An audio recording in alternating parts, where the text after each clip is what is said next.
Ya analizamos en la parte conceptual que nuestro programa se puede comportar de una manera u otra dependiendo del contexto. Para verlo acá, en la parte práctica, pues hagamos una variable de tipo puntero a persona, a la cual llamaremos persona. A este punto, digamos que esto será igual a un nuevo objeto de la clase persona. Hasta aquí no hay nada novedoso, pues esto lo hemos estado haciendo desde el inicio de este módulo. La novedad es la siguiente. Ahora, a esa variable de tipo puntero a persona, guardaré o le asignaré la posición en memoria de un nuevo objeto de tipo estudiante. Fíjense que esta variable es de tipo persona, más sin embargo, ahora está almacenando la referencia a un objeto de tipo estudiante. Esto es perfectamente posible dentro de un esquema polimórfico, ya que, como hemos hablado anteriormente, un estudiante es una persona. Y por ende, aquí en esta variable de tipo persona puedo almacenar una persona o cualquier clase que sea parte de esta jerarquía de clases, cualquier clase hija en esta jerarquía. Muy bien, pues hagamos lo siguiente. Mediante esta referencia que se llama persona, indiquemos que el nombre de esta persona será Joel. Escribamos acá el nombre Joel. Imprimamos inmediatamente el nombre de esa persona mediante el método accesor getNombre. Posteriormente, luego de decir que esta variable persona es igual a un nuevo estudiante, procederemos a decir que el nombre de esta persona ahora pasa a ser Zoilo. Ahora vamos a imprimir el nombre de esa persona, o lo que es lo mismo, imprimir el nombre del objeto al cual apunta el puntero persona.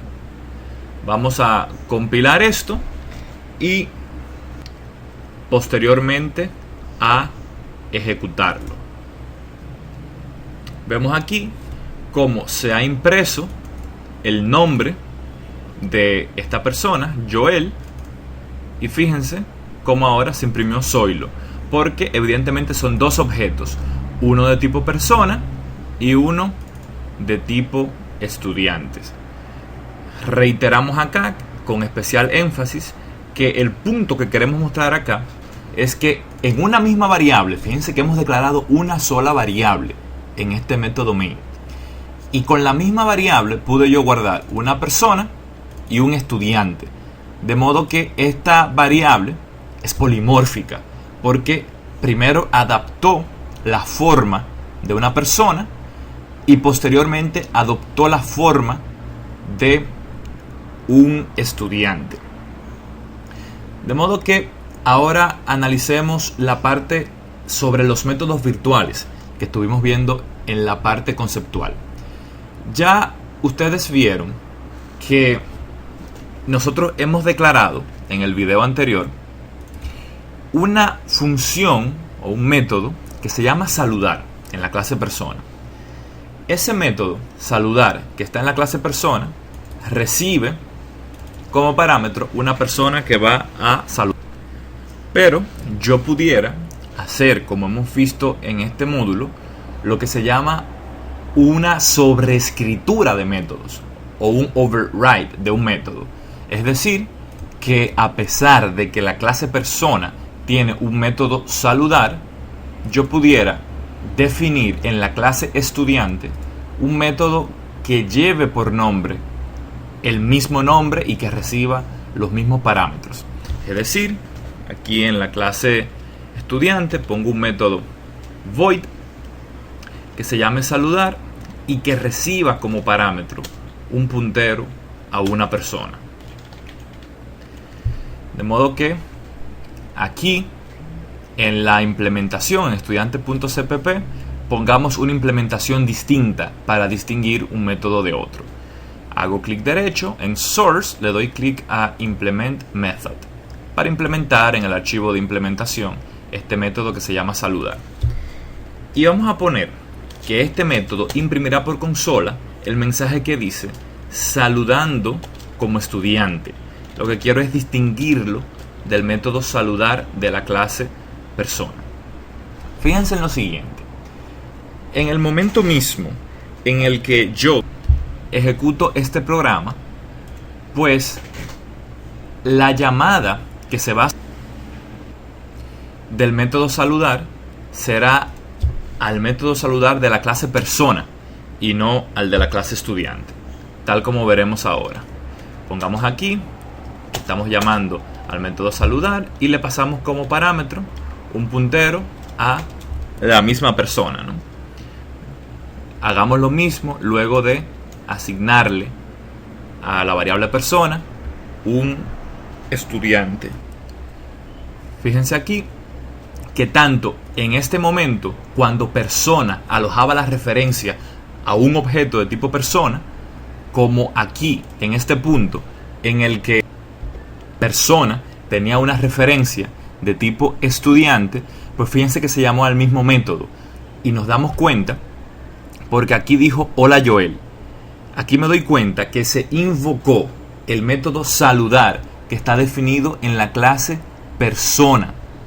Igual aquí, cuando se dijo hola Zoilo, se invocó aquí al método saludar que está definido en la clase persona, a pesar de que aquí en este segundo caso, persona está guardando la posición en memoria de un objeto de tipo estudiante. La razón por la que sucede esto es porque este método que está definido aquí en la clase persona, que se llama saludar, no tiene una palabra reservada o un keyword que llamamos virtual. En el momento en que definimos esta función saludar como una función virtual, estamos diciendo que al momento en que se instancie, en el momento en que se utilice o se llame a ese método, se va a utilizar la versión de la clase derivada, que en este caso es la clase estudiante.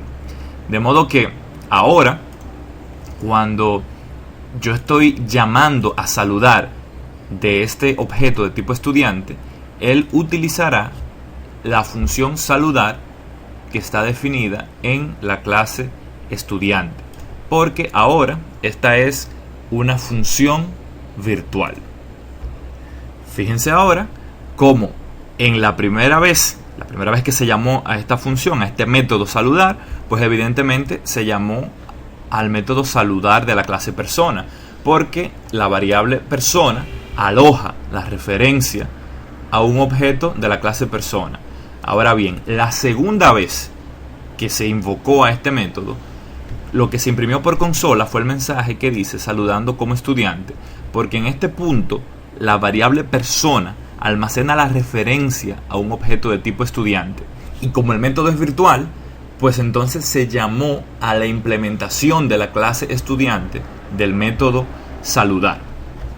Una usanza, que no es algo requerido, es a esos métodos que estoy sobreescribiendo, que son virtuales. Por ejemplo, el caso de saludar. Ya vieron que funcionó perfectamente si yo escribí el keyword saludar, pero es considerado buena práctica, es una usanza, cuando sobrescribo un método virtual, escribir en el método que estoy sobrescribiendo, en la clase derivada o la clase hija, el keyword virtual. Y básicamente es utilizado a modo de comentarios, así se quiere, a modo de indicador, para que los demás programadores y yo mismo como programador, cuando vea el código un tiempo después, sepan que estamos sobreescribiendo un método que está definido como virtual en nuestra superclase. Ahora bien, hay otro tipo de métodos virtuales, tal como vimos en la parte conceptual, y son esos métodos llamados virtuales puros. Es decir, son métodos que no tienen una implementación en la clase en que se definieron. Porque fíjense ustedes que este método virtual saludar tiene una implementación en la clase persona, que fue donde se definió. Más sin embargo, en este punto vamos a crear una función o método que es totalmente virtual, que es la función despedir. Esta función despedir, que no recibe ningún parámetro, vamos a definir que es una función totalmente virtual, o lo que algunos autores llaman métodos virtuales puros. Y para yo especificar esta condición de este método, simplemente debo de igualar la declaración de esta función a 0. De modo que ya el compilador sabe que esta función no tiene una implementación directa en nuestras clases, sino que son las clases derivadas quienes tienen la responsabilidad de implementar estos métodos. Ahora bien, en el momento mismo en que definimos al menos una función abstracta o una función virtual en nuestras clases, estamos especificando implícitamente que nuestra clase es abstracta, lo cual significa que no puede ser instanciada directamente. Intentemos compilar este código y vamos a ver que al intentar hacerlo vamos a recibir un error. Y este error que estamos recibiendo es precisamente porque aquí en la línea 3 del archivo main.cpp estamos intentando crear un nuevo objeto de tipo persona, el cual en este punto es considerado como una clase abstracta y que por ende no puede ser instanciada. No se pueden crear objetos de tipo persona porque este tiene una función virtual, lo que lo convierte a ella en una clase abstracta. Evidentemente, a este punto solamente puedo yo instanciar las personas que pertenezcan a una clase derivada. En este caso, por ejemplo, instanciemos la clase estudiante. Tengamos aquí este puntero, hagamos que sea de tipo puntero a estudiante. Y vamos aquí en la clase estudiante a escribir la implementación del método despedir, que está definido en la superclase. Y vamos a poner algo sencillo. Pongamos simplemente que este método despedir, al ser invocado, imprimirá un mensaje que diga: me estoy despidiendo. Hagamos esto con cout, imprimamos acá, me estoy despidiendo. Y como ya será costumbre, ya como ustedes imaginarán, pongamos un fin de línea, un salto de línea. Muy bien. Entonces aquí, en la clase, en el archivo main.cpp, pongamos aquí la llamada al método despedir, que tiene una implementación en la clase hija de tipo estudiante. Compilemos y procedamos a ejecutar este código. Fíjense aquí como al ejecutar el código, pues tenemos el comportamiento esperado. Tenemos aquí la impresión por consola, me estoy despidiendo, la cual se ejecutó cuando yo llamé al método despedir, que está implementado en la clase estudiante y que se definió como una función virtual pura en la clase padre persona. Entonces, hay un concepto que en C++ se conoce como interfase. Y se conoce como interfase aquella clase cuyas funciones son virtuales puras todas. Es decir, si todas las clases, si todos los métodos de una clase son virtuales puras, pues esta clase se considera una interfaz, ya que no tiene ningún método concreto, ningún método implementado. Pues hagamos uso de este concepto, hagamos un uso del concepto de polimorfismo. De modo que para esos fines vamos a hacer que nuestra clase persona sea instanciable, es decir, ya quitemos esa condición de clase abstracta. Puedo hacer esto fácilmente, simplemente eliminando esta función virtual.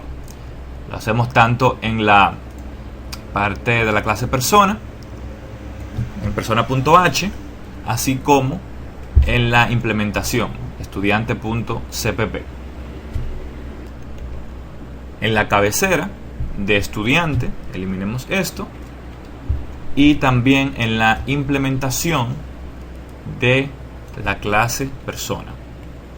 Muy bien, pues aquí entonces en mi archivo main.cpp vamos a declarar una función que es void y que recibe como parámetro una persona. Esta función se va a llamar imprimir datos. Va a recibir como parámetro un puntero a persona. De modo que esta función puede recibir cualquier tipo de persona.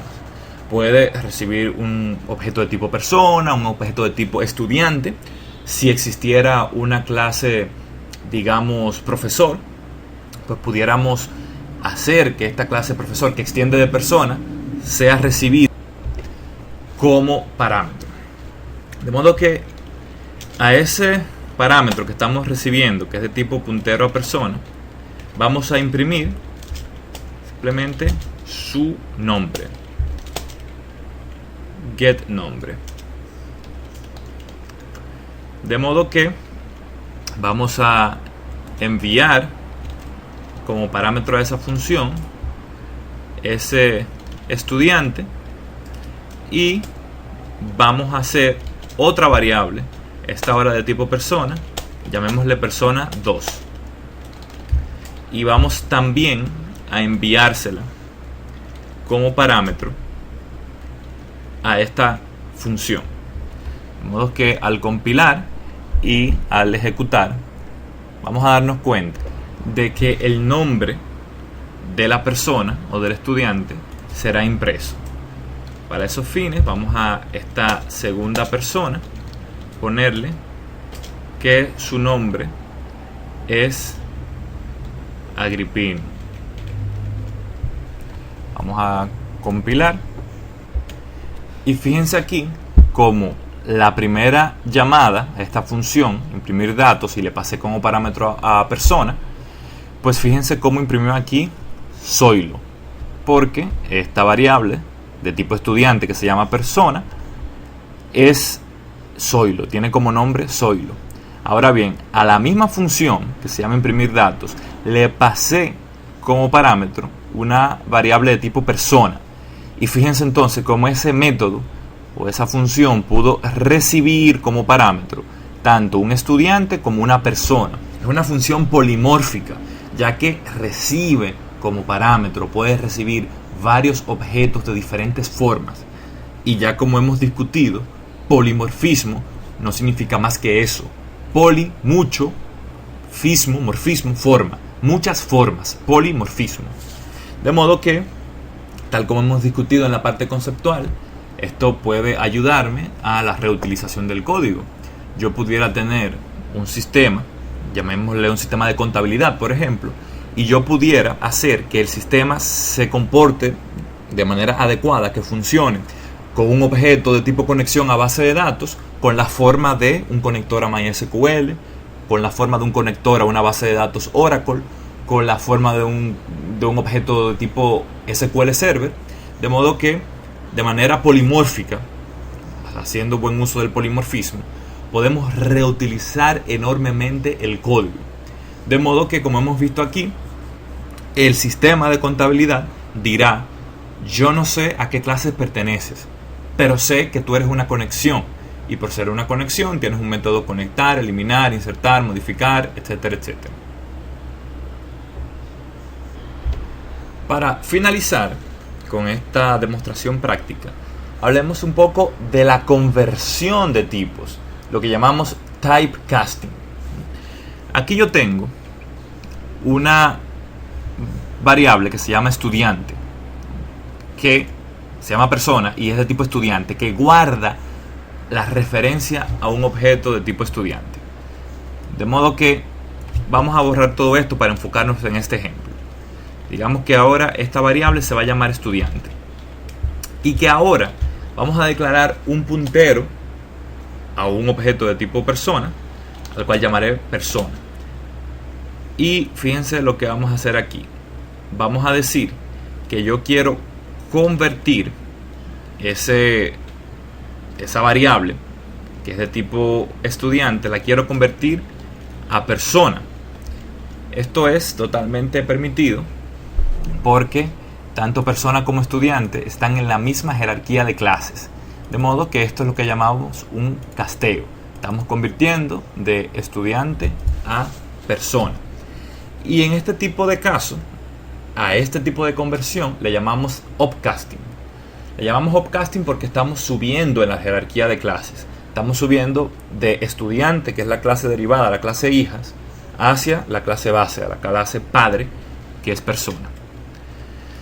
De modo que si yo digo aquí que estudiante,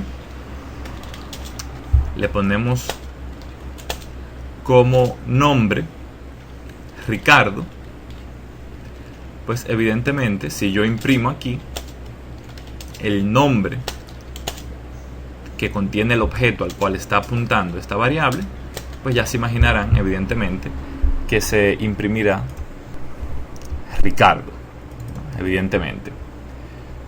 Vamos a hacerlo al revés. Vamos a hacer un downcasting ahora. Es decir, que vamos a tener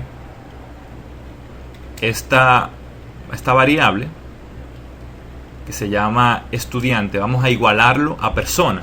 Ya vimos hace un momento que esa sintaxis es perfectamente válida. El problema es que como persona es una variable de tipo persona, valga la redundancia, yo solamente tengo acceso mediante esta referencia a esos métodos y atributos declarados de una manera visible, con un modificador de acceso visible, ya sea protected o público, de la clase persona. No puedo acceder a los métodos y atributos visibles de la clase estudiante. De modo que yo puedo hacer un downcasting. Ahora, como persona, una variable de tipo persona, pues vamos a hacer una variable de tipo estudiante, de tipo puntero a estudiante, a la cual llamaremos estudiante 2. La igualaremos a la conversión a tipo puntero a estudiante de la clase persona. Ahora sí voy a poder tener acceso a esos métodos que están definidos en estudiante, como matrícula, por ejemplo, ¿no? Y evidentemente, como de costumbre, vamos a proceder a imprimir esos datos. Pongamos aquí estudiante 2 y pongámosle como nombre Julián. Imprimamos acá el nombre y también la matrícula de ese estudiante que estamos acabando de crear. Ok. Get matrícula, como ya hemos visto anteriormente. Ok. Pongamos el salto de línea como de costumbre y pongamos aquí que es al estudiante 2 al cual me estoy refiriendo. Al ejecutar aquí, vemos cómo se imprime efectivamente Julián y la matrícula. A este punto hemos visto que exitosamente se ha convertido de un tipo de dato a otros usando ese tipo de typecasting. Pero hay unas formas consideradas más seguras de hacer esto, ya que esta forma de cómo convertir de un tipo a otro no hace ninguna validación. Yo pude aquí haber convertido de estudiante a un tipo de dato que no entra dentro de la misma jerarquía. Por ejemplo, hagamos acá, para fines de ejemplo, una clase llamada asignatura. Y esa clase asignatura incluyámosla en nuestro archivo main.cpp para que sea visible y pueda yo crear objetos de tipo asignatura. Entonces, procedamos aquí a crear un puntero a asignatura y guardemos aquí la conversión a un puntero de tipo asignatura de la clase persona. Evidentemente esto no tendría ningún sentido porque no pudiera yo convertir una persona a una asignatura, porque no entran dentro de una misma jerarquía de clases. Pero fíjense que él me lo permite hacer y no me da ningún tipo de error. Incluso si yo verifico si esa asignatura posee un puntero nulo, si está apuntando a nulo, pues veremos que no es el caso, ¿no? Si fuera nulo, imprimiremos puntero nulo, y de lo contrario imprimiremos un mensaje que diga puntero no nulo. Si compilamos esto y lo ejecutamos, pues nos damos cuenta de que este puntero no es nulo, lo cual no tiene mucho sentido. Para yo hacer una conversión de un tipo a otro de una manera segura, de modo que este no permita que se haga una conversión de un tipo de dato a otro que no pertenece a la misma jerarquía de clases, utilizamos el operador dynamic cast. Vamos a decir que yo quiero hacer un dynamic cast a puntero asignatura de esa persona, de modo que ahora cuando yo ejecuto este código, pues me doy cuenta que ese puntero se quedó nulo. Él no asignó ninguna posición en memoria a ese puntero, retornó nulo. De modo que haciendo esta breve confirmación puedo darme cuenta si realmente se puede convertir de un tipo de dato a otro y es considerado una forma segura de cómo hacerlo.